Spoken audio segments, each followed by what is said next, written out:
हे hi everyone. मी तुम्हा सगळ्यांची लाडकी होस्ट मयुरी नव्हाते. आजच्या या कार्यक्रमामध्ये तुम्हा सगळ्यांचं स्वागत करते. आजचा आपला कार्यक्रम आहे अनलॉक सेलिब्रिटी गप्पा. आणि आपल्यासोबत खूप सुंदर अशी अभिनेत्री लवकरच जुळणार आहे. आजच्या कार्यक्रमाचे आयोजक आहे प्रशांत पाटील सर. आणि आजच्या अभिनेत्रीबद्दल सांगायचं झालं तर मी सांगेल की खूप सुंदर आणि सगळ्यांच्या मनात आपल्या अभिनयाने राज करणारी अशी अभिनेत्री आहे. जीवलगा मालिकेमध्ये आणि असं हे कन्यादान या मालिकेमध्ये आपलं खूप सुंदर असं वर्चस्व गाजवणारी आणि सगळ्यांच्या मनात घर करणारी लवकरच आपल्यासोबत जुळणार आहे मधुरा देशपांडे मॅम. आणि आपण पटकनच त्यांना लाईव्ह घेणार आहोत. So hold on just for 5 minutes guys. तुम्हा सगळ्यांना स्वातंत्र्य दिनाच्या खूप खूप शुभेच्छा माझ्याकडून, प्रशांत पाटील सरकडून आणि आजच्या स्पंदन सेलिब्रिटी इंस्टाग्राम पेजकडून. मी तुम्हा सगळ्यांचं आजच्या कार्यक्रमामध्ये स्वागत करते. Hi everyone. हाय. आपण थोडासा वेट करूया. मॅम लवकरच ऑनलाईन येतील. आणि कसे आहात तुम्ही सगळे?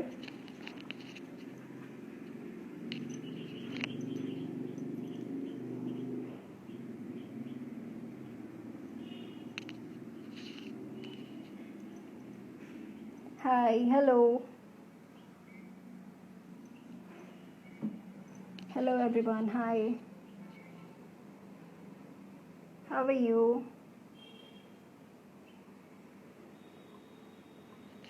सो मी मॅमचा वेट करते आहे की त्या लवकरच येतील. सो आपल्यासोबत लवकरच त्या जॉईन होतील आता.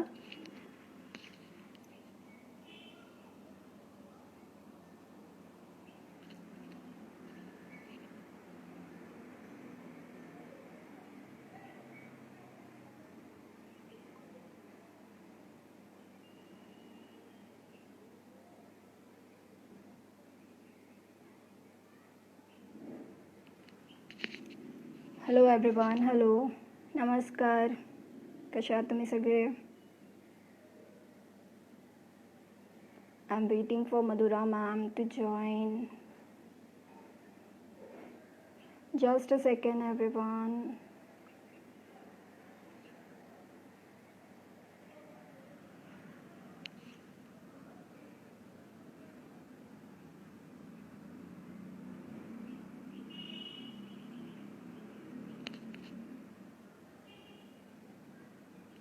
ओके.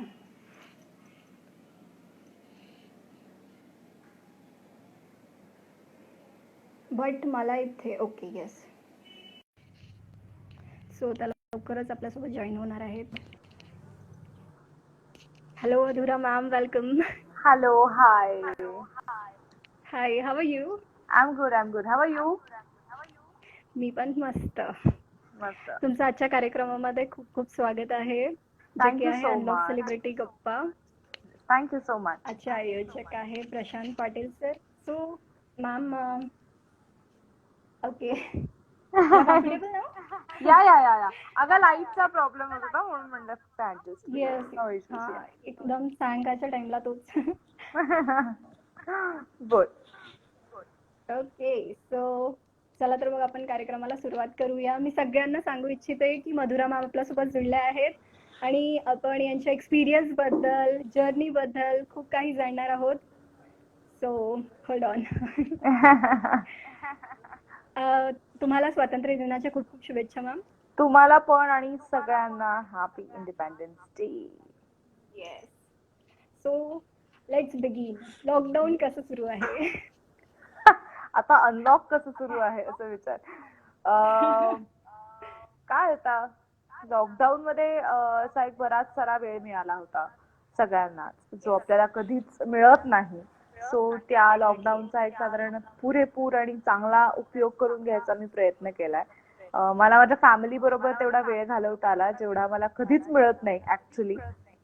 सो मी पुण्यामध्ये माझ्या फॅमिली बरोबर होते आणि खूप सारं कुकिंग शिकले सगळ्यांसारखंच वेगवेगळ्या पद्धतीचं. त्याच्यानंतर खूप पुस्तकं वाचली. नंतर माझ्यामधल्या ज्या कला होत्या ज्या मला आत्ता कळल्या, सो त्या जरा त्या केल्या, प्रयत्न केला, पेंटिंग्स केली आणि असं बरंच काय काय. मी उर्दू शिकत होते थोडे दिवस, कारण प्रत्यक्ष म्हणजे ऍक्च्युली काम करत असताना मला खूप दिवसांपासून शिकायला सुरुवात करायची होती, पण तेवढा वेळ नाही मिळाला कधी. पण आता एवढा चांगला वेळ मिळालाय, सो मी उर्दू शिकायला सुरुवात केली आहे. सो असं चाललंय. Great, interesting. सो एक्सपिरियन्स ठीक आहे, उर्दू वगैरे तुम्ही शिकलात. सो नवीन नवीन ज्या गोष्टी होत्या त्या काय शिकला, आम्हाला थोडं एक्सप्लेन करा ना. काय ग, मला नीट नाही ऐकू आलं. लाईक तुम्ही इन्व्हेस्ट कसा केला तो टाइम, आणि कशा पद्धतीने काय शिकला, कुठल्या नवीन डिशेस किंवा काही, आम्हाला थोडं एक्सप्लेन करा ना. ओके, आता एक्सप्लेन. कुकिंग मध्ये आपण काय, मी नॉर्मलच जेवण बनवत होते, बेसिक. आणि मला बेकिंग खूप आवडतं, सो मी बेकिंग खूप जास्त केलं. ब्राउनीज केल्या आणि रेड वेल्वेट केक शिकले. आणि इव्हन नॉनव्हेज मी ऍक्च्युली बनवत नाही, मला म्हणजे मी फार नॉनव्हेज खात नाही. But still me butter chicken केलं, तर नान, कुलचा वगैरे जे आपल्याला जनरली हॉटेलमध्ये जाऊन खायचे जे आवडणारे जे पदार्थ असतात ते सगळे घरी बनवायला शिकले. त्याच्यातल्या काही गोष्टी आहेत ज्या मी कॉन्फिडेंटली सांगू शकते की हा, या मी खूप बाप बनवते. सो येस, असं आहे. आणि आणि बाकी काय, जी पुस्तकं माझी खूप वाचायची राहिली होती, बेसिकली ठरलेली होती की ही पुस्तकं वाचायची, सो ती पुस्तकं वाचले. नंतर उर्दूचं मी मगाशी तुला म्हणले तेच, की माझा एक मित्र आहे ओम भुतकर नावाचा, जो मुळशी पॅटर्न मध्ये लीड ऍक्टर होता आणि त्याने अमेझिंग ऍक्टर आहे तो, कमाल काम करतो तो. आणि त्याच्यापेक्षा तो खूप कमाल उर्दू बोलतो आणि त्या भाषेवरती त्याचं खूप छान प्रभुत्व आहे असं मी म्हणू शकते. आणि त्याने ऑनलाईन शिकवायला सुरुवात केली होती, ऑनलाईन क्लासेस घेत होता तो, त्याची बॅच होती ती. सो मी एनरोल केलं आणि स्टार्टेड लर्निंग. आणि मग आता प्रॅक्टिस सुरू आहे, जे मी आता शिकतेय. पण जर तुम्हाला असं म्हणलंस की मला काहीतरी म्हणून दाखव वगैरे, तर मला काही येणार नाहीये, कारण ही सगळ्यात अवघड भाषा आहे. सो मी अजूनही शिकतीच आहे आणि माझे प्रयत्न चालू आहेत त्याच्यामध्ये. So let's see. आणि वेगवेगळे फोटोज काढले घरामध्ये. आजकाल फोटोशूटला आम्ही खूप मिस करत होतो. शूट्स, ऑफकोर्स शूटिंगला खूप मिस केलंय या लॉकडाऊनच्या पिरियड मध्ये. माझ्या नाटकाला प्रचंड मिस केलंय.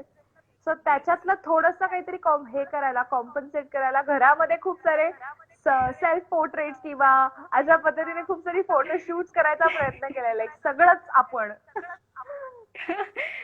सब कुछ कर सकते आपण. Like that. ओके, तुमच्या सांगण्यावरून कळालं की तुम्ही खूप जास्त फूडी आहात. काय? अँड तुम्ही खूप जास्त फूडी आहात हे कळून येतं. लाईक मला खूप आवडतं. सो मग या लॉकडाऊनच्या काळामध्ये बऱ्याच जणांचं वजन वाढतंय, माझंही तुम्ही वाढलं. फिटनेस कडे कसं लक्ष देता? मित्र तेच सांगणार होते की मी सगळ्यात जास्त लॉकडाऊन मध्ये काय केलं, तर मी वजन वाढवलं. खूप चांगले चांगले पदार्थ तयार केले आणि ते खाल्ले. कारण कसं कंट्रोल करणार ना तू. आणि मग आता ती प्रोसेस सुरू झाली आहे, डाएट वर जायची, व्यायाम करायची. आणि लॉकडाऊन मध्ये पण ऑफकोर्स स्वतःकडे लक्ष दिलं, व्यायाम केला, पण फूड इंटेक तितका असल्यामुळे त्याचा काही फार फरक दिसत नव्हता. पण आता ती प्रोसेस सुरू झाली आहे, डाएट आणि मग एक्सरसाइज आणि फक्त तेवढंच. ओके. सो मग एक्सरसाइज आणि डाएट प्लॅन कसा असतो तुमचा, शेड्यूल कसा असतो? मी जनरली साधारण दिवसातनं 2दाच खाते. सकाळी लंच आणि मग डिनर, एवढंच मी करते. आणि मध्ये शक्यतो मी खात नाही, 6 तासांची विंडो असते माझी. आणि संध्याकाळी साधारण 7:30च्या आत मी जेवायचा प्रयत्न करते. आणि 7:30 मॅक्सिमम 8च्या आत तर मी जेवते. आणि मग त्याच्यानंतर तोंडात एक पण घास घालायचा नाही, असा माझा खूप प्रयत्न असतो. आणि तो आतापर्यंत सक्सेस होत आलाय. सो बघू. आणि मग नंतर डायरेक्ट मी सकाळी चहा, कॉफी जनरली. सो सकाळी मी 9-10च्या सुमारास कॉफी पिते आणि मग 1 वाजता जेवते साधारण. सो हा माझा डाएट प्लॅन आहे. Yes yes, that's great. So recently बरेचसे शूट्स मध्ये सगळ्यांची सेफ्टी घेणं खूप जास्त इम्पॉर्टंट आहे. सो तुम्ही या काळामध्ये काय सेफ्टी घेत आहात? आता माझं सगळेच जण ऍक्च्युली माझं आता सध्या कुठली सिरियल सुरू नाहीये किंवा शूट सुरू नाहीये. माझं नाटक सुरू होतं पण आता नाटक पण कधी सुरू होतं याची मी वाट बघतेय. पण आता मध्ये आम्ही काही ऍड्स केल्या. गाडगिळांची आता मी एक ऍड केली. सो त्याच्यामध्ये ना मी एक्सपिरियन्स केला की प्रत्येक जणच आपापली खूप जास्त काळजी घेत आहे आणि ऍज अ प्रोडक्शन म्हणून सुद्धा ते प्रोडक्शन हाऊस त्या टीमची पूर्णपणे काळजी घेत आहे. म्हणजे पूर्ण सगळ्या गोष्टी सॅनिटाईज असतील, प्रत्येक जणांनी मास्क घातला पाहिजे, या सगळ्याच गोष्टींवरती खूप जास्त लक्ष दिलं जात आहे. आणि काळजी ऍक्च्युली जास्त ऍक्टर्सची वाटते, कारण ऍक्टर्स मास्क घालून काम नाही करू शकत. बाकी सगळेच जण मास्क घालतात आणि टचअप असेल तर प्रत्येकच वेळेला नाकापाशी तोंडापाशी स्पंज जातो, पफ जातो. सो भीती वाटते थोडीशी ऑफकोर्स. पण मग घरी आल्यावरती लगेच आंघोळ करणे, कुठेही हात न लावणे, पटापटा सगळं हायजिनिक राहणे बेसिकली. गरम पाणी पिते मी रोज. मी साधारण इम्युनिटी बुस्टर टी असतो तो पिते, जो खूप चांगला आहे आणि आय होप तो आतापर्यंत माझ्यावरती काम करतोय. That's great, that's great. So हा सगळं झालं लॉकडाऊनचा आणि कोरोनामध्ये या फेजमधला एक्सपिरियन्स. मॅम तुम्ही अभिनय या क्षेत्रामध्ये कशा वळल्या? लाईक अभिनय हाऊ या यू स्टार्टेड युअर क्षेत्रामध्ये मी कशी जर्नी? वळले ती गंमत आहे. हा, तर मी माझं काही ठरलं नव्हतं की मला हे करिअर करायचंय. कारण तुला नीट ऐकू येतंय ना ग? हा, येतोय मला आवाज. हा, कारण मला माझा एको ऐकू येतोय, सो येस मला येस, इथे कळलं नाही. बरेच व्ह्युअर्स सुद्धा तेच बोलतात. ओके.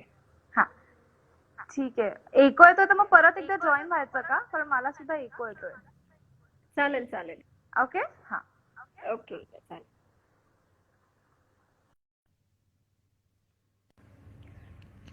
ओके.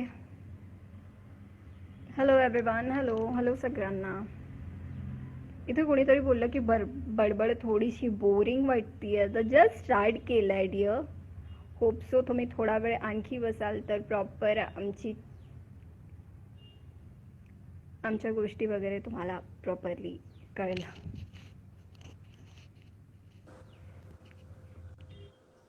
हॅलो.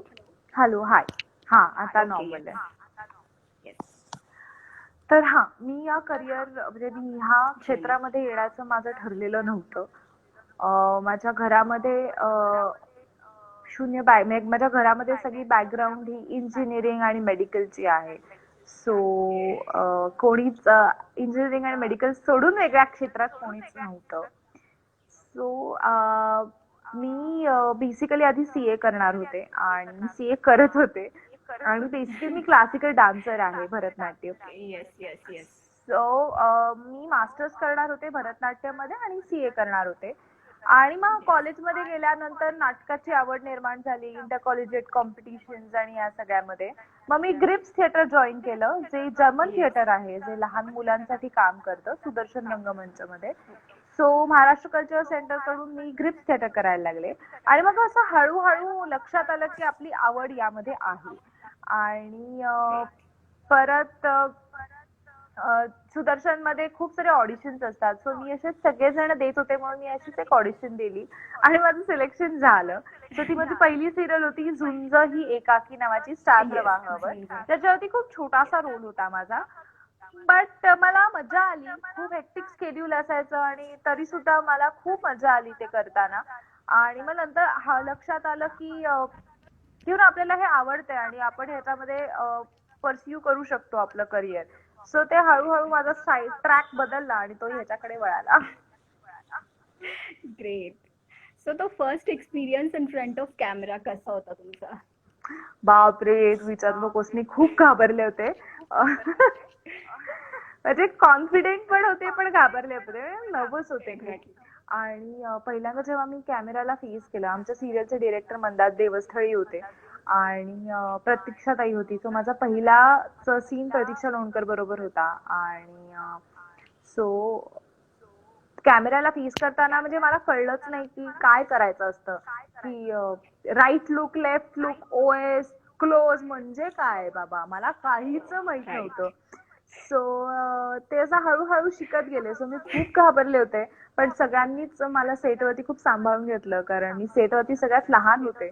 सो मी सगळ्यांची लाडकी होते आहे. So that was amazing experience actually. खूप मस्त शिकायला मिळालं. पहिला दिवस खूप डेंजरस असतो पण प्रत्येकच वेळेला आपण खूप नर्वस असतो, एक्साइटमेंट असते, सगळ्याच एक्झॅक्टली. गोष्टी असतात. आणि पहिला एक्सपिरियन्स तो एकदम म्हणजे मोमेंट असा असतो जो लाईफ टाईम आठवणीत असतो. Yes of course. त्यावेळेला माझी आई यायची माझ्या बरोबर त्या एका सिरियल साठी. कारण मी शिकत होते. मी फर्स्ट इयरला होते त्यावेळेला. सो माझ्या एक्झाम्स आणि शूट असं सगळं एकत्र आलं होतं त्यावेळेला. सो आम्ही सकाळी पेपर द्यायचे मी पुण्यामध्ये. मी बस पकडून शिवनेरीनी मुंबईला जायचंय, शूट करायचे, नाईट शूट करायचे. परत रात्री पुण्याला यायचे, पेपर द्यायचे, परत जायचे, शूट करायचे. सो असे प्रवास मी केलेले आहेत त्यावेळेला. Oh Uh, God. but that was fun. That was really fun. I enjoyed it. Great, great. जसं तुम्ही आता सांगितलंच की फॅमिलीमध्ये कुणीच दूर-दूरपर्यंत ॲक्टिंग या फील्डमध्ये नाही. नाही. सो मग फॅमिली सपोर्ट कसा होता तुम्हाला? मी मोटिवेट आतापर्यंत मी कोणी केलं? आता जिथे पोहोचलीये ते म्हणजे मी जी आहे ती माझ्या फॅमिलीमुळे आहे. To be very honest. Exact. कारण माझी आई, माझे बाबा, माझी पूर्ण फॅमिली खूप जास्त सपोर्टिव्ह आहे. दे आर लाईक की तुला हवं ते तू कर. तू हॅपी असणं खूप गरजेचं आहे. तू आनंदी राहा. कारण ज्या कामातनं आनंद मिळत नाही ते काम करण्यामध्ये काही पॉइंट नाहीये. असं त्यांचं एक स्पष्ट एक्झॅक्टली. मत आहे. ऑफकोर्स सुरुवातीला त्यांनी मला फोर्स मध्ये त्यांनी सजेस्ट केलं किंवा त्यांची इच्छा होती की मी सीए व्हावं. अ, मी करतही होते कारण एक स्टेबल जॉब असतो आणि आपलं फील्ड करिअर ते ऍक्टिंग फील्ड हे अनस्टेबल आहे. Fixed income right. नाही आणि प्रत्येकच गोष्टींमध्ये स्टॅबिलिटी नाहीये. सो एक बेसिकली स्टॅबिलिटी असू देत आणि मग तुला हवं ते तू कर असं होतं. बट जेव्हा त्यांच्या लक्षात आलं की मला हेच परस्यू करायचंय आणि मला हेच करायचंय, सो ते व्हेरी सपोर्टिव्ह. आणि म्हणजे कधी कधी काही गोष्टी असतात की फॉर एक्झाम्पल अमुक तमुक रोल निवडायचा आहे आणि मी सपोज त्या येस, रोलला येस. कम्फर्टेबल नसेल तर माझे आई बाबा मला सांगतात की नाही नाही तू हा रोल कर, दॅट्स ओके. ओके, जे खूप ओके. अनएक्सपेक्टेड असतं. बट हं, सो हं. ते खूपच सपोर्टिव्ह आहेत. ओके. सो तुम्ही आता जे सांगितलं की रोल्सबद्दल, तर रोल्स निवडताना तुम्ही काय डिसाईड करता? लाइक रोल्स विचार निवडताना करून? रोल्स निवडताना ऍक्च्युली येस. माझं स्पेसिफिक एकच गोष्ट असते की त्या कॅरेक्टरला ओके. काय म्हणायचंय आणि ते कॅरेक्टर कसं दिसणार आहे म्हणजे रूपाने नाही. ते कॅरेक्टर कसं आहे, त्याचा स्वभाव कसा टोटल आहे आणि पर्सनॅलिटी. हे चॅलेंजिंग आहे का आपल्यासाठी. एक्झॅक्टली. आणि मला युनिक गोष्टी खूप अट्रॅक्ट करतात इन जनरल. सो आणि ऑफकोर्स कोण स्टोरी आणि स्टोरी खूप महत्वाची. म्हणजे छोटस कॅरेक्टर जरी याला ऑफर केलं पण स्टोरी खूप कमाल असेल आणि त्या कॅरेक्टर मुळे काही घडणार असेल तर ऑफकोर्स मी तो रोल घेते. For example okay. गुलाबजाम मध्ये नेहाचं कॅरेक्टर होतं. तर नेहाचं कॅरेक्टर येस, तसं येस. बघायला गेलं तर छोटं कॅरेक्टर आहे. पण ते कॅरेक्टर मी आजपर्यंत तशा पद्धतीचं कॅरेक्टर मी कधीच केलं नव्हतं. आणि मी आतापर्यंत नेहमी स्वीट आणि असं क्यूट मुलीची, गर्ल नेक्स्ट डोअर क्यूट, मुलीची कामं डिसेंट. केली. येस. नेहाचं काम मी कधीच केलं नव्हतं. येस. नेहासारखं जी ओके. आत्ताची मुलगी आहे आणि ती ए हॅलो टाईपचं आहे. आणि छोटस येस. कॅरेक्टर कूल, होतं तरी कूल. सुद्धा स्टोरी कमाल होती. को ऍक्टर्स सुपर्ब होते. डिरेक्टर सचिन कुंडलकर होता, त्याच्यावर मला खूप वर्षांपासून काम करायचं होतं, जे मला अजूनही करायचंय येस. कारण एवढंसं केलंय. बट सो मी ह्या सगळ्या गोष्टी एकूणात बघते आणि मग मी कॅरेक्टर चूज करते. ओके. सगळ्यांच्या मनात राज करणारी जी सिरियल होती हे असं कन्यादान. सो तो एक्सपिरियन्स तुमचा कसा होता आणि तिथे सिलेक्शन कसं झालेलं तुमचं? Like from start to end. कन्यादानचा ना एक्सपिरियन्स खूपच उत्तम होता. आणि काय Kanyadaan is very special for me actually. कारण त्याचं सिलेक्शन होण्यापासूनच मी कॉमेडीची बुलेट ट्रेन करत होते आणि मी सगळे जनरलीच येस. मी ऑडिशन्स देत होते आणि मला आठवतंय माझ्या आईचा ऍक्सिडेंट झाला आणि ती हॉस्पिटलमध्ये होती आणि मी बुलेट ट्रेनचं शूट करत होते आणि मी हॉस्पिटलमध्ये गेले. आई पुण्यात होती. मी पुण्याला आले, हॉस्पिटलमध्ये गेले आणि आईला ऑपरेशन थिएटरमध्ये नेत असताना मला शशांक सोळंकींचा फोन आला की तुझं कन्यादानसाठी सिलेक्शन झालंय. Who is a producer of that serial. So त्यांचा मला फोन आला आणि मी त्यांना सांगितलं की मी नाही करणार ही सिरियल, मला नाही करायची. कारण मी माझ्या आईबरोबर मला थांबावं लागणार आहे, तिला माझी गरज आहे. सो मला असं की मला नाही करायचे. पण ते मला ओळखत होते कारण आधी आई झुंज ह्यांची होती आणि ते म्हणाले की ठीक आहे तू आत्ता थांब, नंतर विचार करू, आपण थांबूया, तुझी आई बरी होऊ देत मग आपण बघूया. आणि त्यावेळेला माझ्या आईने सांगितलं की हा जो कॉन्फिडन्स आहे त्यांचा तुझ्यावरचा, इव्हन तुझी इच्छा होती की हे तुझं ड्रीम प्रोजेक्ट आहे, तुझी पहिली लीड झी मराठीवरची सिरियल आहे, तू ही सोडायला नाही पाहिजेस आणि काळजी घ्यायला तर तू येशीलच ना बऱ्याचदा. आणि ती आई माझी जे तेव्हा ऑपरेशन थिएटर मध्ये जात होती, ती स्ट्रेचरवर होती. सो हे मला इतकं बूस्ट झालं आणि मग ती मी सिरियल घेतली. त्यामुळे त्या दिवसापासून ती सिरियल प्रचंड प्रचंड प्रचंड जवळची आहे. कारण ती फॅमिली होती. म्हणजे सगळेजण एकमेकांशी एका फॅमिली सारखे वागायचे. आमचे प्रोड्युसर आमच्याशी सख्या बाबांसारखे वागायचे खरंच. आणि शरद काका इज माय ऍक्च्युअली, म्हणजे मला जेन्युअनली मी त्यांना बाबाच हाक मारते अजूनही कुठेही भेटले तरी. येस. सो मी त्यांना बाबाच म्हणते. आणि आमचं बॉन्डिंग इतकं स्ट्रॉंग झालं होतं प्रत्येकातच सेटवरती. जेव्हा त्यामुळे सिरियल जेव्हा संपत आली किंवा संपणार असं जेव्हा कळलं, तेव्हा अक्षरशः इतकं रडायला येत होतं, इतकं वाईट वाटत होतं, झोप लागत नव्हती. असं वाटत होतं की पॅकअप होऊच नाही, आपण इथेच दिवस रात्र काम करत राहावं.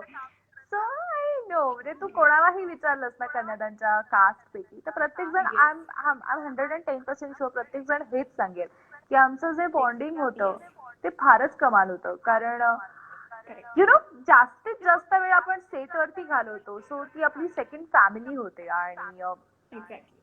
आपण एकत्र राहतो, आपले प्रॉब्लेम्स, आपला हॅपीनेस आपण सगळे एकमेकांबरोबर ती शेअर करतो. सो येस, ऑफकोर्स कन्यादान खूप जास्त स्पेशल होती आणि ती आयुष्यभर राहणार आहे. बिकॉज पहिली सिरियल, पहिला लीड रोल, अमेझिंग डान्सर होते त्यात मी परत. सो खूप गोष्टी शिकायला मिळाल्या. राईट. सो शरद सरांनी तुमच्यासोबत ॲज अ बाबांचा रोल म्हणून केलेला आहे. तर त्यामध्ये ॲज अ सिनियर स्टार म्हणून त्यांच्याकडून तुम्हाला काय शिकायला मिळालं? अगं त्यांच्याकडनंच मी सगळं शिकले असं मी म्हणू शकते. कारण ओके. ऑफकोर्स सुरुवातीला खूप भीती वाटत होती. माझा पहिला सीन शरद काकांबरोबर होता आणि तो खूप जास्त ओके. इंटेन्स असा सीन होता, ज्याच्यामध्ये मी खूप एक्सप्रेस होते, मी खूप रडते आणि असा बराच इंटेन्स सीन होता. वॉज माय फर्स्ट सीन आणि मला खूप टेन्शन आलं होतं की बापरे, ओके. एवढा हाय इंटेन्स परफॉर्मन्स द्यायचा हम्म. आणि तो पण शरद काकांबरोबर. खूप प्रेशर ओके. आलं होतं, पण त्यांनी मला खूप काम केलं आणि तो सीन खूप सुंदर झाला. आणि त्याच्यानंतर he was my father, he is a yes. Father like figure to me actually. प्रत्येक गोष्टीमध्ये काय करायचं काय नाही हे गाईडलाईन्स द्यायचे ते, किंवा कुठल्याही छोट्याशा ओके. सीन मध्ये हे ऍड करून बघ, मग सीन कसा छान होतो, अशा या हळूच टिप्स द्यायचे. म्हणजे मी आता तुला शिकवतोय असं सांगून नाही, पण ते राईट. जाता जाता बरंच काही सांगून जायचं गाईड. आणि बरंच काही हां. शिकवून जायचंय. सो खूप जास्त शिकले मी. ते एक साधारण आणि युनिव्हर्सिटी आहे ती ऍक्टिंगची, शरद पोंक्षे ही एक. सुपर्ब. आणि आपल्याला खरंच म्हणजे सेटवर जेव्हाही शूट करताना एक असं गाईडलाईन्स असणं जास्त इम्पॉर्टंट असते. कारण आपल्याला तितकीच येस, पॉझिटिव्हिटी मिळते ऍक्ट करायला. तुम्ही जीव लगा ही मालिका ऑफकोर्स. केली, तर त्यामध्ये सगळ्यांच्या आवडीचे कलाकार असे होते. सगळ्यांच्या आवडीचे कलाकार, बेस्ट नाहीचा ऍक्टर्स आवाज त्यामध्ये होते कट झाला. तुमच्यासोबत. हॅलो, आता येतोय? हॅलो, हा हा येत, हो येतोय, बोल. Okay okay. जीव लगा या मालिकेमध्ये खूप सुंदर असे कलाकार होते सगळे. स्वप्नील सर आणि सिद्धार्थ सर वगैरे आणि मॅम, लाईक त्यांच्यासोबत वर्क करताना तुम्हाला कसं वाटलं?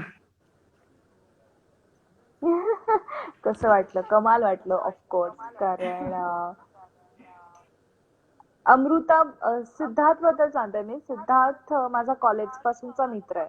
सो सिद्धार्थ बरोबर एक ओके. वेगळी केमिस्ट्री होती, एक कम्फर्ट झोन होता. तो मित्र आहे आणि तो चांगला मित्र आहे. त्याच्याबरोबर गुलाबजाम मध्ये काम केलं होतं, आधी कॉलेजमध्ये येस, येस. नाटकांमध्ये कामं केली होती. सो खूप कम्फर्टेबल होते मी सिद्धार्थ बरोबर काम करायला.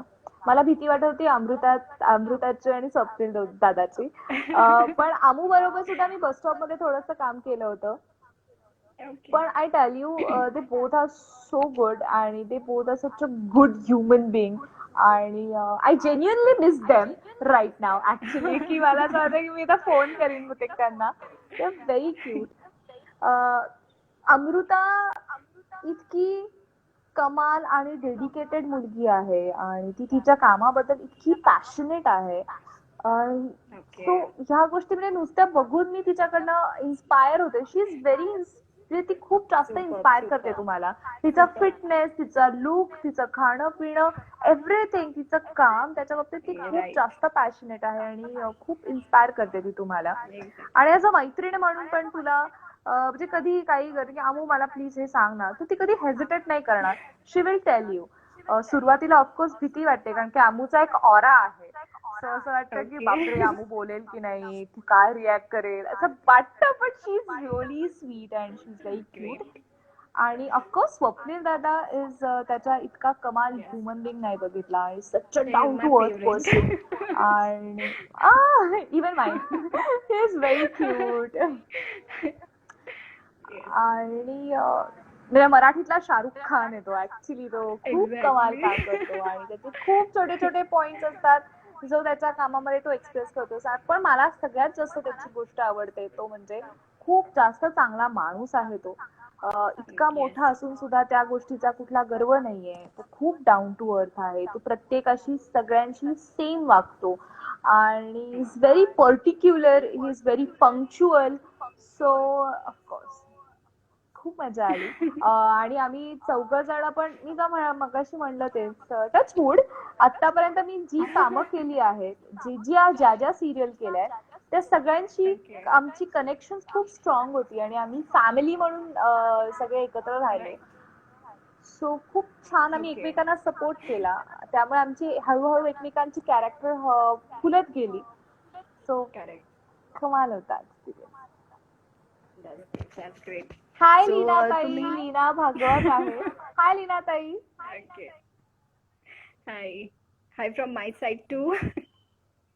ओके. लीना ताई बद्दल काय सांगू, ती ते गोंडस आहे. मी तुम्हाला आमने सामने बद्दल विचारशील तेव्हा तुला सांगेनच. ऑफकोर्स आमचं जे नाटक सुरू आहे आमने सामने, त्याच्यामध्ये मी ओके. लीना ओके. भागवत, मंगेश कदम आणि रोहन गुजर आहे. Okay. Okay. Amazing cast. Great.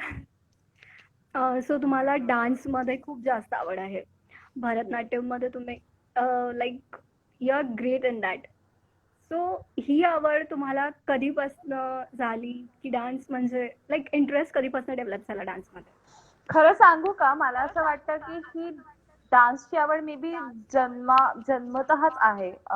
कारण मला ओके. माहिती नाही की मला कशामुळे डान्सची आवड निर्माण झाली वगैरे. कारण मी 3.5 वर्षांची असल्यापासून नाच शिकते आणि तेव्हा तो एक किस्सा आहे की माझ्या आई बाबांना असं वाटायचं की मी गाणं शिकावं. कारण माझी आई खूप छान गाते आणि त्यांना असं वाटायचं की माझा आवाज चांगला आहे तर तू गाणं शिक. म्हणून आई बाबांना खूप इच्छा होती की मी गाणं शिकावं. पण मला नाचामध्ये इंटरेस्ट होता. सो आई मला पैशाली पारसनीस म्हणून टीचर होत्या माझ्या, मी साताऱ्याची आहे. सो साताऱ्यामध्ये त्या होत्या. सो आई मला तिकडे घेऊन गेली. तर वैशाली ताई म्हणाली की अगं ही खूप लहान आहे, सो इतक्या लहान वयात नाही शिकवत कारण तिचे पाय आणि हे स्ट्रॉंग नाही आहेत अजून. तेव्हा मी 2.5 वर्षांची होते, 2.5-3 वर्षांची होते. मग बाबा म्हणाले तू गाणं शिक, मग मी तुला नाच शिकवतो. I was like okay. मग मी गाणं शिकायला लागले. पण मी काही म्हणजे माझा हट्टच जात नव्हता. तरी सुद्धा मग आई म्हणजे ठीक आहे. मग वैशाली म्हणली की तिला घेऊन ये इकडे, ती बसेल इकडे. सो मी बसायचे आणि घरी येऊन जे बघितलेलं असतं ते करायचे. सो त्याचा काय उपयोग झाला म्हणजे, मग ती म्हणली की तिला घेऊन ये, ती शिकेल, जाऊ दे, राहू दे. सो मी साधारण 3.5 वर्षाची असल्यापासून भरतनाट्यम शिकते आणि असं हळूहळू माझं गाणं बंद झालं कारण नाच सुरू झाला. अशी मी लबाड होते लहानपणापासून. Great great. ते जास्त इम्पॉर्टंट असलं की आपल्यामध्ये कुठला टॅलेंट आहे जाणणं जास्त इम्पॉर्टंट असतं. की इंटरेस्ट कुठे आहे आपला आणि आपण कुठपर्यंत ते फॉलो करू शकतो. Hmm. So after that okay, मी एका इंटरव्ह्यूमध्ये तुमच्याबद्दल असं ऐकलेलं की तुम्हाला इंटरेस्ट आहे in direction and costume designing, हो, if I am not wrong. Actually okay. So तो इंटरेस्ट कसा डेव्हलप झाला आणि त्यासाठी तुम्ही फ्युचरमध्ये काही प्लॅन्स आहेत का? ऍक्च्युली फ्युचरमध्ये काही सांगायचं तर काही प्लॅन आत्ता रेडी नाहीयेत. ओके. So let's see. आणि आता हळूहळू माझा इंटरेस्ट प्रोडक्शन मध्ये सुद्धा डेव्हलप झालेला आहे. So may be great. फ्युचरमध्ये थोड्या वर्षांनी मला माझी इच्छा आहे की मला माझं प्रोडक्शन हाऊस ओपन करायचं आहे. So let's see. पण असंच हळूहळू या इंडस्ट्रीत आल्यापासून काम करता करता इकडे तिकडे बघून मला तो इंटरेस्ट डेव्हलप झाला डिरेक्शन मध्ये. आणि कॉस्ट्युम डिझायनिंग मध्ये तू म्हणालीस तर कॉलेजमध्ये असताना मी कॉस्ट्युम हा पार्ट सांभाळायचे आणि नाटकाचे कॉस्ट्युम्स मी करायचे. सो तिथपासून मला माझी ती आवड निर्माण झाली. रॅदर काहीतरी वेगळं आपण काहीतरी क्रिएट करतोय हा जो एक फील आहे तो मला खूप लहानपणापासूनच मला फार आवडतो, मला खूप अट्रॅक्ट करतो. सो ह्या सगळ्या गोष्टी त्याच्यामध्ये इन्क्लूड होतात. सो मला ते खूप अट्रॅक्टिव्ह वाटतं. Super. So creative in sense आता तुम्ही सांगितलं तर मला असं म्हणायचं आहे, जर तुम्ही ऍक्टिंग फील्डमध्ये नसता तर तुम्ही कुठे असतात? क्रिएटिव्ह फील्डमध्ये नसते तर मी कुठे असते तर ऑफकोर्स मी सीए झाले असते. ऍक्टिंग मध्ये. ओके. ऑफकोर्स मी सीए होणारच होते आणि मी मास्टर्स इन आणि मी क्रिएटिव्ह फील्डमध्ये थोडीफार तर असतेच कारण मी एम ए इन भरतनाट्यम करणार होते आणि माझी डान्स अकॅडमी असती. सो येस, मी सपोज ऍक्टिंग मध्ये नसते तर मी हे करत असते डेफिनेटली. ग्रेट. मॅम, आपल्याला माहिती आहे की सगळ्यांच्या लाईफमध्ये एक बेस्ट आणि वर्स्ट मुमेंट येतो. सो तुमच्या लाईफ मधला असा एक बेस्ट मुमेंट जो तुम्ही कधीच विसरू शकत नाही आणि एक असा वर्स्ट मुमेंट.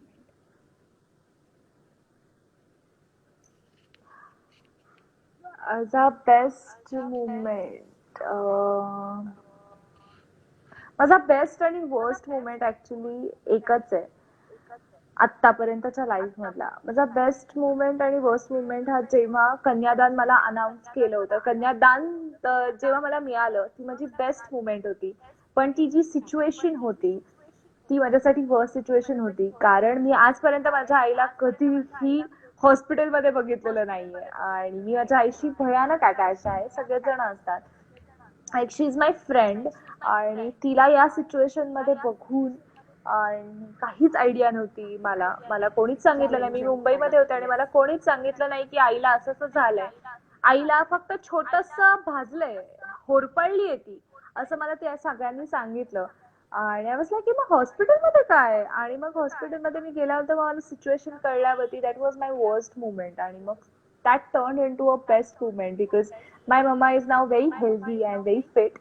आणि कन्यादान मिळाली मला, जे तिचंही स्वप्न होतं, जे माझंही स्वप्न होतं. So yes. सुपर. असंच लाईफमध्ये चॅलेंजिंग फेज जेव्हा येतो तेव्हा कळतं की आपण किती स्ट्रॉंग आहोत. I know. Right. Exactly. So तुमच्या लाईफमध्ये जेव्हा केव्हा असा मुवमेंट येतो तर तुम्ही ती पॉझिटिव्हिटी कशी आणतात स्वतःमध्ये? असं स्वतःला काय सांगता की नाही यार, मूव्ह ऑन, असं ते काय असतं? असे मुवमेंट ना खूप येतात माझ्या लाईफमध्ये. सगळ्यांच्याच लाईफमध्ये येतात म्हणा. मी पटकन खूप मी खूप सेन्सिटिव्ह आहे ऍक्च्युली. सो मी पटकन लगेच म्याव होते आणि मला जरा बुस्टअप करायला लागतं स्वतःला. सो माझे आई बाबा मला नेहमीच मदत करतात आणि माझा नवरा आशय ही इज व्हेरी पॉझिटिव्ह आणि तो माझं असं म्हणणं आहे की तो पॉझिटिव्हिटीचा झरा आहे ऍक्च्युली. सो तो खूप मोटिवेट करतो मला इन जनरलच आणि तो खूप पॉझिटिव्हिटी देतो. आणि मला आई बाबांनी नेहमी सांगितलंय की आपली दुःख ना एवढीशी आहेत आजूबाजूला बघायचं ज्यांची दुःख जास्त मोठी आहेत. आता फॉर एक्झाम्पल लॉकडाऊनच्या पिरियड मध्ये आपण घरात अडकलोय, आपल्याला त्रास होतोय, पण ते देर आर मेनी पीपल ज्यांना खायला अन्न नाही. सो इतकी लोक आहेत आजूबाजूला, त्यांची दुःख सगळ्यात जास्त आहेत आपल्यापेक्षा, आणि ह्यानेच आपल्याला खूप मोटिवेशन मिळतं आणि इट्स लाईक की नाही, आपण रडत बसण्यात पॉइंट नाहीये, we should overcome this. So हाच मी विचार करते. Great great. माझा एक पर्सनल क्वेश्चन असतो सगळ्या सेलिब्रिटीजला जेव्हा मी इंटरव्ह्यू घेत असते, की ओके. इफ इन केस जर लाईफमध्ये तुम्हाला एखादी सुपर पॉवर किंवा मॅजिक मिळाला, हा तर ना, लाईक इनविजिबल माझा झाले, तर तुम्ही काय कराल? माझा आवडीचा आहे हा, मला प्रचंड आवडतं. मला ना माहितीये, तुला गंमत सांगते, हे असे मला सुपर हिरोज आणि असे मॅजिकल मूवीज प्रचंड आवडतात. म्हणजे लोक मला म्हणतात की तू लहान आहेस, तर ओके फाईन, मी खूप लहान मुलगी आहे, मला प्रचंड आवडतं असं मॅजिक आणि डिझनीच्या मूवीज आणि सगळे सुपर हिरोज आणि एव्हरीथिंग. सो ते बघून आल्यावरती मला असं वाटतं की शी, आपल्यात काही अर्थच नाहीये, आपण असा हात केला ना की काहीच होत नाही, नुसताच हात जातो वगैरे असं. मला नेहमी वाटतं. So it's a very favourite question, मी काय केलं असतं जर मी इनविजिबल झाले असते तर. मी ना आयडियल उत्तर, शक्य मी फन उत्तर देते तुला. मला इन जनरलच मी अशी खूप फिरले असते, जिथे जाणं मी अलाउड नाहीये किंवा योग्य नाहीये तिथे जाऊन बसले असते आणि तिथे काय घडतंय बघितलं असतं. Things you know. Like camera तुम्ही लक्ष ठेवलं असतं. मजा आली असते. शातीर माइंड. ग्रेट. ओके. खूप छान झालं असतं ना मग असं जर झालं असतं तर. हो ना, हे जिथे जातात येत नाही आपल्या, तिथे जाऊन बघायचं की काय चाललंय. छान. आपल्याबद्दल गॉसिप सुरू आहेत. हा, आपल्याबद्दल गॉसिप सुरू आहेत. इव्हन ना म्हणजे मला ना देशाने अपॉइंट केलं असतं की जाऊन पाकिस्तानात बघून ये काय चाललंय वगैरे. ओ गॉड. ते कामी आलं असतं मग. मग त्याचे सुपर पॉवर्स पाहिजेत यार, हे अर्थ नाही आहे. एक्झॅक्टली. तुमच्याकडे ऑलरेडी एक टॅलेंट आहे डान्सचा, तर that is almost a super power. Acting field मध्ये that also a super power. बऱ्याच जणांची ड्रीम्स आहेत तिथे पोहोचणं, and you already there with your struggle. Okay. So हा सगळा झाला एक्सपिरियन्स आणि बरेचसे क्वेश्चन्स. आज इंडिपेंडन्स डे आहे आणि आपल्या आर्मी ऑफिसर्सला आपण या दिवशी 26 जानेवारी आणि 15 ऑगस्टला जास्त जास्त आठवण करतो. आणि रिसेंटली या काळामध्ये जेव्हा कोरोना सुरू आहे, तर इतर कर्मचारी खूप जास्त हार्डवर्क करत आहेत. तर त्यांच्यासाठी तुम्ही काय मेसेज द्याल आणि तुमचं काय मत आहे? मत, सी आत्ता आपण छान आहोत, आपण हसतोय दोघी जणी असे फोनवरती बोलताना, आपण हॅपी आहोत. या सगळ्याला कारणीभूत ते सगळे लोक आहेत. आपली आर्मी, आपले डॉक्टर्स, आपले पोलीस, सगळे कर्मचारी बाकीचे. सो हे सगळे रिस्पॉन्सिबल आहेत कारण आपण आत्ता हॅपी आहोत. सो आपल्याला ना नेहमी त्यांच्याबद्दल रिस्पेक्ट असलाच पाहिजे. आणि माझं नेहमीच मत होतं की आपण नेहमी 15 ऑगस्ट आणि 26 जानेवारीलाच का आर्मीच्या लोकांची आठवण काढतो. प्रत्येक दिवशी त्यांची आठवण काढली पाहिजे, कारण ते नसतील तर आपण जिवंतच नसतो. देर आर मेनी, म्हणजे आता बरेच वॉर्स आहेत. चायनाची लोक आली, आपल्याला कळलं पण नाही. आपण छान आपल्या घरामध्ये बातम्यांमधून आपल्याला कळलं की बाबा असं असं काहीतरी झालंय. We are safe in our house because ते तिथे लढतायत आणि ते आपल्याला प्रोटेक्ट करतात. सो आपण खूप जास्त रिस्पेक्ट ठेवला पाहिजे या सगळ्या लोकांबद्दल. इव्हन डॉक्टर्स अँड पोलीस बिचारे, काय लॉकडाऊन होता आणि पाऊस पडतोय, काही होऊ देत, बिचारे रेनकोट घालून, थंडी वाजते तरी सुद्धा ते उभे आहेत बाहेर. सो खूप रिस्पेक्टफुली वागलं पाहिजे जेवढं आपल्याला जमेल. फॉर एक्झाम्पल थांबलाय, सिग्नल वरती आहात, पोलीस दिसला इकडे तिकडे, विचारावं तहान लागलीये का, पाणी देऊ का. ऍटलीस्ट एक छोट्या छोट्या मुवमेंट्स असतात ज्या आपण केल्या पाहिजेत, आणि हे आपलं कर्तव्य आहे as a citizen of this beautiful nation, असं मला नेहमी वाटतं. या सगळ्या गोष्टी झाल्या आपल्या 15 ऑगस्टला घेऊन आणि मराठी अभिनयाला घेऊन. मी विचारेल की तुमचं काही बॉलिवूड साठीचं पुढे स्वप्न आहे का? लाईक अय्या या मूवी मध्ये तुम्ही वर्क केलेलं, तो हो. एक्सपिरियन्स कसा होता आणि like future of course plans for the Bollywood? आता प्लॅन असंच नाहीये, पण ऑफकोर्स बिंग अन ऍक्टर मोठी स्वप्न कुणाला नाही बघायला आवडत, जी मलाही आवडतात. एक्झॅक्टली. सो ऑफकोर्स मला बॉलिवूड मध्ये जाण्यात इंटरेस्ट आहे आणि बघू तशी सपोज संधी आली, चांगलं काम आलं माझ्या हातात, तर why not, I will go there. Great. So with home you want to work? अरे तू काय विचारते मला? Ranbir Kapoor is my all time crush आणि मला ग्रेट. प्रचंड आवडतो तो. सो माझी खूप इच्छा आहे की मला त्याच्यावर काम करायचं आहे आणि बघू म्हणजे कसं जमतंय. नंतर exactly. There are many people, आता इतकी यंग टॅलेंट आहे, इतकं अमेझिंग टॅलेंट आहे. Rajkummar Rao, Ayushmann Khurrana, Vicky yes. Kaushal, yes. Nawazuddin Siddiqui, there are Kaushal. Yes. Many people आणि खूपच अमेझिंग लोक आहेत ही, आणि यांच्यावरही काम करायला का नाही आवडणार. Many okay. Young new talents आणि आता इतके छान नवीन नवीन डिरेक्टर्स येतात. सो चांगली गोष्ट, चांगली राईट. कथा, चांगली टीम असेल तर मला काम करायला नक्कीच आवडेल. डेफिनेटली. तुम्ही आत्ताच बोलला होता थोड्या वेळ आधी की सिरियल्स मध्ये आणि मूवीज मध्ये डिसेंट मुलीचं आणि खूप नॉर्मल अशा मुलीचं कॅरेक्टर तुम्ही प्ले केले. सो बॉलिवूड मध्ये तुम्हाला कुठला रोल साकारायला आवडेल? हा, like you are very desperate about that की नाही मला असा कुठला तरी रोल करायचा आहे and that will fit on me types. मी खरं सांगू का, माझा असा काही कुठला रोल ठरला नाहीये बॉलिवूड स्पेसिफिक ओके. असा.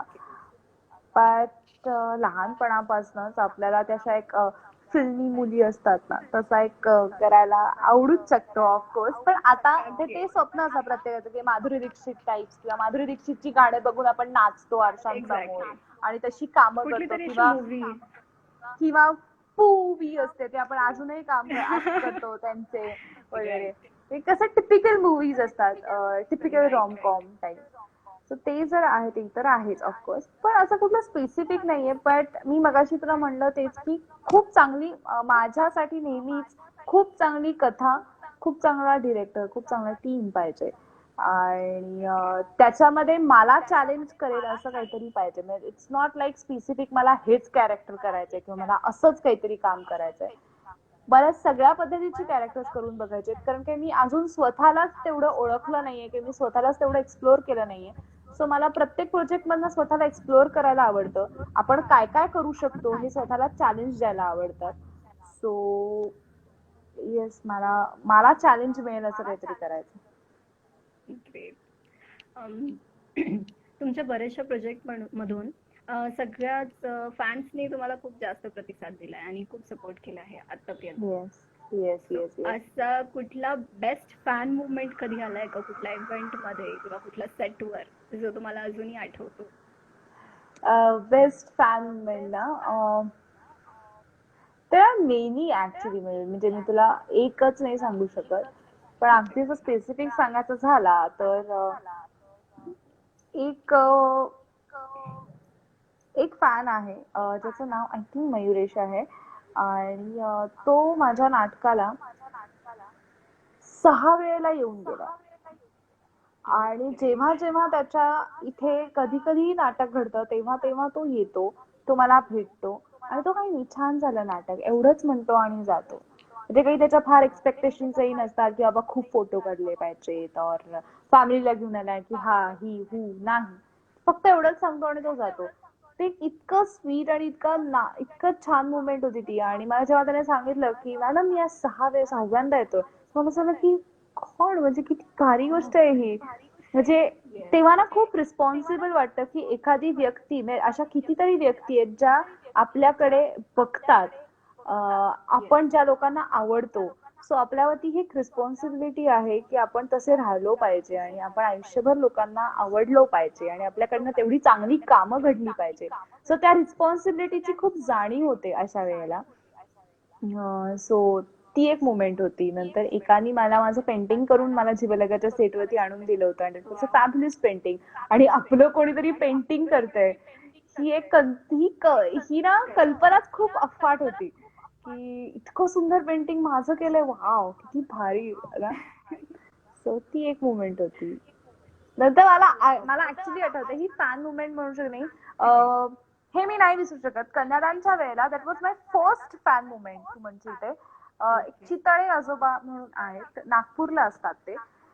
सो त्यांनी माझा नंबर झी मराठीमध्ये कॉन्टॅक्ट करून घेतला आणि त्यांचा मला फोन आला की काय खूप सुंदर काम करतेस आणि हे.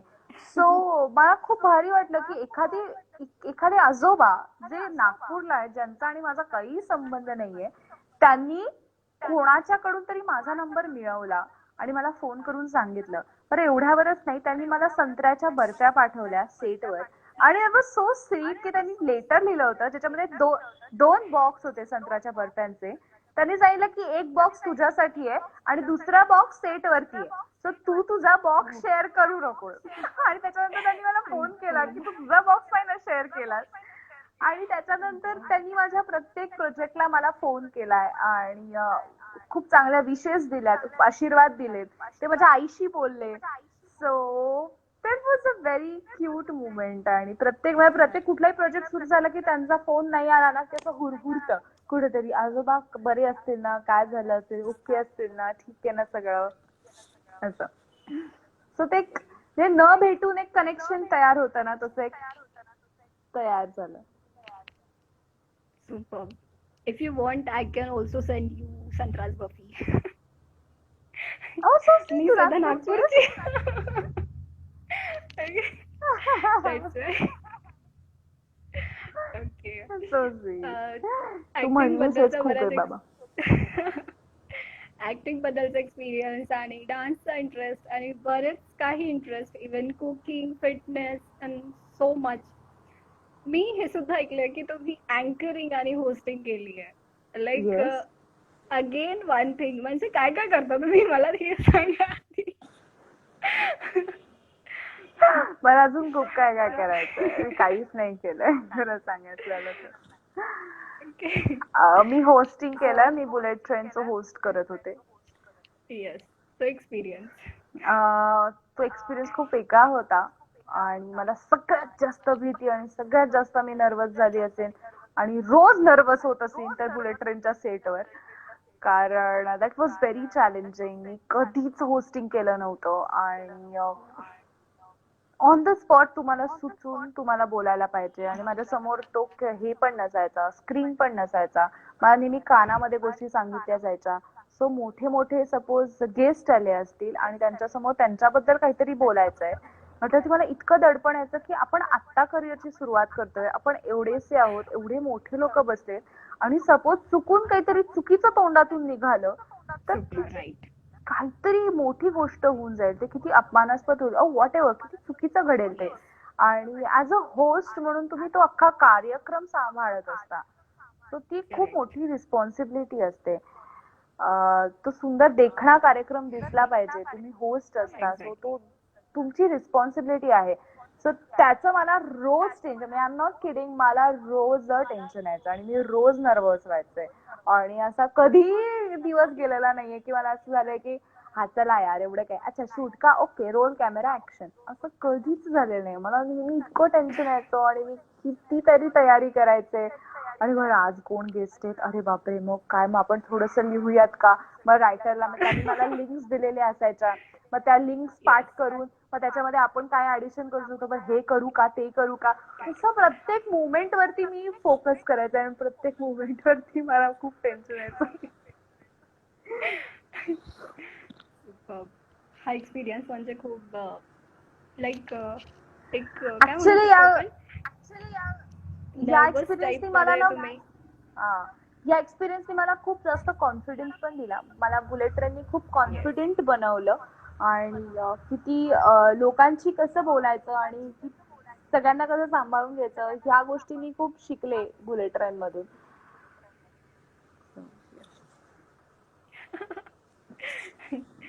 Great great great. सो बऱ्याच फॅनचे मेसेजेस तुम्ही काही त्यांना येस. सांगू इच्छिता का? Like dedication or something message or else? खूप सगळ्या लोकांचे खूप छान छान मेसेजेस येत आहेत ऍक्च्युली, आणि मला प्रत्येकाला रिप्लाय करावा असा वाटतोय. प्रत्येकाचंच नाव घेऊन मला बोलावंसं वाटतंय, पण देर आर सो मेनी. आणि आता Dnyanesh Pawar, Dnyaneshwar, so thank you so much. आणि तुमचे सगळे जणांचे इतके छान छान मेसेजेस आहेत. अं, मला खूप जास्त मोटिवेशन या लोकांकडून येतं. तुम्ही सगळेजण मला जे डीएम्स करता, आता सुद्धा प्रत्येक लाईव्ह वरती एवढे ऍक्टिव्ह असता, एवढे क्वेश्चन्स विचारता, आणि बऱ्याचदा फक्त क्वेश्चन नाही तर फक्त अप्रिसिएशनचे मेसेजेस असतात. सो एवढंच अप्रिसिएशन सुद्धा खूप पुरतं आम्हाला पुढे काम करण्यासाठी. आणि आम्ही कोणीतरी आहोत आणि आम्ही छान आहोत असा एक फील येतो. ते सगळं तुमच्यामुळे आहे ऑफकोर्स. आणि असेच प्रेम करत राहा आणि अप्रिसिएट करत राहा. अं, मी तुम्हाला ऑफकोर्स, तुम्ही माझ्यावरती एवढं प्रेम करताय म्हणजे माझ्यावरती एक रिस्पॉन्सिबिलिटी आहे. मी ती रिस्पॉन्सिबिलिटी खूप चांगल्या पद्धतीने पार पाडीन, हे मी प्रॉमिस करते तुम्हाला सगळ्यांना. सो येस, आणि सगळेजण तुम्ही खूप काळजी घ्या स्वतःची, कारण ही खूप विचित्र सिच्युएशन आहे. आय एम शुअर की ही सिच्युएशन लवकरात लवकर जाईल. आणि इव्हन मला सगळ्यात जास्त काय वाईट वाटतं माहितीये तुला? माझं हम्म. नाटक जेव्हा सुरू होईल तेव्हा सपोज माझे फॅन्स आहेत, जे लोक नाटक बघायला आलेत, त्यांना आम्हाला भेटता नाही आलं तर या सिच्युएशन मुळे मला या गोष्टीचं जाम एक्झॅक्टली. वाईट वाटतं की अरे यार, एक्झॅक्टली. असं नाही होता आलं पाहिजे ना. ती लोक येतात कारण ते आम्हाला भेटू शकतील, आणि इव्हन आम्ही परफॉर्म करतो, आम्ही नाटक की डायरेक्ट प्रेक्षकांसमोर डायरेक्ट त्यांच्याशी कनेक्ट होता येईल. सो ती जी रिॲक्शन असते ना नाटकानंतरची, डायरेक्ट प्रेक्षकांनी दिलेली, ती खूप जास्त अमेझिंग असते. आणि त्याच्यावरती आमचा अख्खा दिवस ठरतो, to be very honest. So yes, I miss that. आणि हे सगळं तुमच्यामुळे. So thank you so much. खूप जास्त थँक्यू. किती थँक्यू म्हणलं ते कमीच आहे. ओके. या याच्यामध्ये बरेचसे इव्हेंट्स मिस झाले, जसं आता गणपतीचा आणि सगळे फेस्टिवल्स आणि नवरात्र वगैरे जे काहीच होणार नाही या काळामध्ये. So that is the negative point. वाईट तर वाटतं ऑफकोर्स, कारण आपला गणपती आता जे हे पुढचे जे 4 महिने असतात ते आपले महाराष्ट्रामधले फुल दंगा आणि धुडगूसवाले दिवस राईट. असतात. जे सगळीकडे खूप पॉझिटिव्हिटी आणि खूप हॅपीनेस असतो, खूप आनंदी दिवस असतात हे सगळे. पण ऑफकोर्स ही खूप गरजेची गोष्ट आहे आत्ताची, कारण आत्ता हे नाही पाळलं तर मग आपण पुढच्या वर्षीही नाही पाळू शकणार. So of course correct. हे वर्ष खूप अवघड आहे सगळ्यांसाठी, पण घरच्या घरी आपण मजा करूच शकतो ना. राईट. तर यू वे ऑफ नक्कीच. लाईफ. नक्कीच. नक्कीच. नक्कीच. बरेचसे ऍक्टर्स आहेत जे लाईक नवीन आहेत इंडस्ट्रीमध्ये, आणि बऱ्याचशा मुली ज्यांना आपलं करिअर घडवायचं आहे, तर तुम्ही त्यांना काय मेसेज द्याल? And what's your success? Okay, माझा आवाज येतोय? हो, येतोय येतोय. हॅलो. ओके. ओके. ज्या येतोय मुली येतोय आहे हा. आणि जे नवीन ऍक्टर्स आहेत ज्यांना करिअर घडवायचं आहे इंडस्ट्रीमध्ये, सो हम्म. त्यांना तुमचं सक्सेस मंत्र तुम्ही काय सांगाल? काय सक्सेस गाईडलाईन्स द्याल? मंत्रा. मी सक्सेस मंत्रा वगैरे सांगणार नाही, कारण की मला अजून त्या टप्प्यावर पोहोचायचंय. मी फक्त तुम्हाला सगळ्यांना एवढंच सांगेन की तुम्ही कोण आहात, तुम्हाला काय करायचंय, आणि आपण योग्य दिशेने चालला म्हणजे आपली फॅमिली ह्याचा विचार केला पाहिजे. आपण कोण आहोत, आपल्याला काय करायचंय आणि आपल्याला काय येतं, या गोष्टीवरती खूप जास्त विश्वास असला पाहिजे. आणि कॉन्फिडन्स, विश्वास, आणि खूप काम करायची, इव्हन खूप स्ट्रगल करायची, स्ट्रगल नाही म्हणणार मी, खूप काम करायची इच्छा असली पाहिजे. एवढंच मी सांगेन, कारण या क्षेत्रामध्ये बाहेरून दिसताना सगळं खूप छान छोकी आणि मस्त दिसतं, पण आतमध्ये खूप काम आहे, एक्झॅक्टली. Trust me. आणि जर तुम्ही वर्कहॉलिक नसाल तर काही मजा नाहीये ऍक्च्युली या क्षेत्रात. Exactly. You should be that, म्हणजे खूप जास्त फोकस असलं पाहिजे. खूप म्हणजे मी तेच म्हणलं ना, काय करायचंय आपल्याला आणि आपल्याला कुठे पोहोचायचंय, आपला गोल जर डिसाइडेड असेल ना, तर आपण कष्ट करण्याची प्रचंड तयारी पाहिजे. राईट. एक्झॅक्टली. हा पॉइंट सगळ्यांच्या लाईक मनामध्ये माइंडमध्ये येतोच नेहमी. आणि जे आहे की स्ट्रगल करणं आणि वर्कहोलिक असणं खूप इम्पॉर्टंट आहे. पण आपण या फेजमध्ये बघतोय रिसेंटली की डिप्रेशन्समध्ये बरेच लोक जात आहेत. अँड खूप इम्पॉर्टंट पॉइंट जो सगळीकडे गाजतोय, डिप्रेशननी असं झालं, डिप्रेशननी तसं झालं. तर डिप्रेशन बाबतीत तुमचा काय व्ह्यू आहे? How to depression overcome that? बाबतीत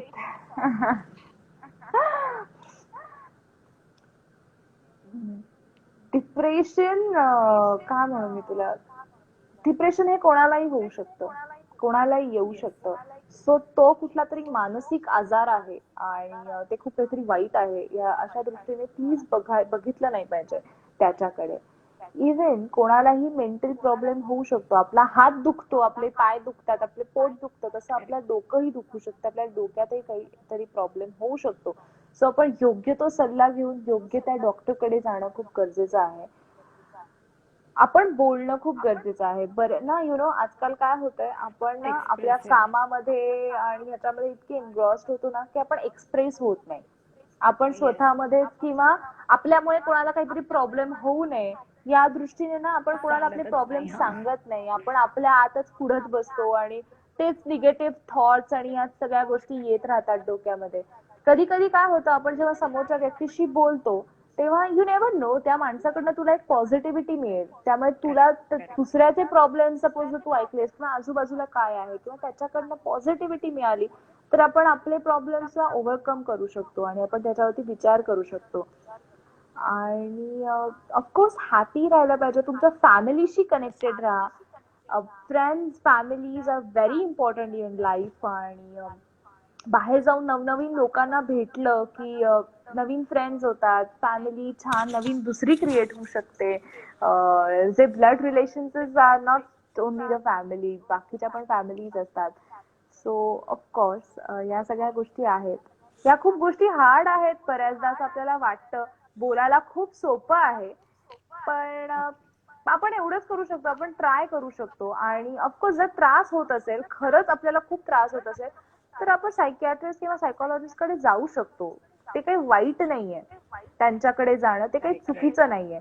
ते आपल्याला एक योग्य ट्रीटमेंट देणार आहेत. आपल्याला सर्दी खोकला झाला की आपण डॉक्टरकडे जातो ना, तसंच आहे ते. तर तसंच जायचं, आपण सांगतात ते ऐकायचं की आपण बरे होऊ शकतो. So right. डिप्रेशन म्हणायला गेलीस तर खूप सोपी गोष्ट आहे ट्रीट करायला, आणि नाही तर मग it's very difficult to handle it. पण आत्ताच्या सिच्युएशन मध्ये तू म्हणालीस तसं खूप गोष्टी येत आहेत ऐकू, बघतोय आपण. इव्हन बऱ्याचदा ना आपल्याला पण फील होतं. म्हणजे मलाही आठवतंय की मला सुद्धा या लॉकडाऊनच्या पिरियड मध्ये खूप एका पॉइंटला ना अचानक मला असं झालं की यार ह्याच्यात काही अर्थ नाही, आपण काय करतोय, आपण कोण आहोत, असा एक फील येतो मधनच. कारण आजूबाजूला एवढी आपण सगळीकडे बंद, म्हणजे अडकून बसले, आपल्याला सवय नाहीये कधी अशी काम नसण्याची राईट. आणि अशा गोष्टी. पण त्याच वेळेला चांगलं वाचायचं, चांगलं बघायचं, चांगल्या लोकांची गप्पा मारायच्या, आणि ह्याच्यातनच आपल्याला पॉझिटिव्हिटी मिळते आणि आपल्याला पुढे जायचंय. कारण हे एकच लाईफ मिळतं आपल्याला, आणि ते लाईफ खूप हॅपीली आणि खूप आनंदाने जगण्याचा हक्क आहे आपला. सो वाय नॉट, या एवढ्याशा छोट्या कारणाने आपण डिप्रेस होऊन आपण आपलं लाईफ का वाईट घालवायचं. सो त्याला ग्रेट. सोडून देणं, you have to be happy. किंवा एक आयुष्य आहे, फक्त एक आयुष्य, खूप गोष्टी करायच्या आहेत एका आयुष्यात. एक्झॅक्टली. So inspiring. मला ऍक्च्युली तुमच्यासोबत खूप साऱ्या गप्पा मारायची इच्छा आहे इथे, but yes, we can't take a long time. I know. So आपण माझे मारू काही नंतर, कधी नक्की मारू. एक्झॅक्टली काही माझे लास्ट प्रश्न असे आहेत हम्म. की तुम्ही काय डिफरन्स फील करता as a normal Madhura to the star? Like काहीच नाही. काय मी डिफरन्स जशी आहे? मी जशी आहे, जशी ऍक्च्युअल ओके. लाईफ मध्ये आहे तशीच मी तुमच्या सगळ्यांसमोर आता म्हणजे बोलताना आहे. ऑफकोर्स कॅरेक्टर्स खूप ओके. वेगळी येतात, पण जेव्हा आता मी ॲज अ मधुरा म्हणून तुला इंटरव्ह्यू देते किंवा तुझ्याशी गप्पा मारते, येस. ती मधुरा आणि नॉर्मलची मधुरा सेम आहे. आणि ह्याच्यामध्ये काही डिफरन्स असणं गरजेचं नाहीये असं माझं स्वतःचं पर्सनल मत आहे.